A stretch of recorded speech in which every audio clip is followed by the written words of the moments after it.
كان النبي صلى الله عليه وعلى آله وسلم إماما في الصفح والعفو والمغفرة، حتى مع من يخالفه، حتى مع من يغضبه، حتى مع غير المسلمين. لما خرج من قريش هائما على وجهه صلى الله عليه وعلى آله وسلم، ذهب إلى الطائف وأوذي من أهل الطائف، ثم عاد صلى الله عليه وسلم لا يعرف أين يذهب، ثم جاءه ملك الجبال فقال: يا محمد إني ملك الجبال، إذن لي أن أطبق عليهم الأخشبين، الجبلين العظيمين، فلا يكون هناك لا أهل طائف ولا غيرهم ممن آذوك.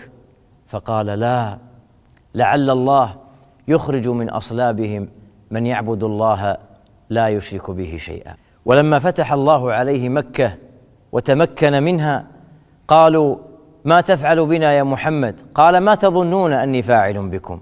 قالوا: أخ كريم وابن أخ كريم.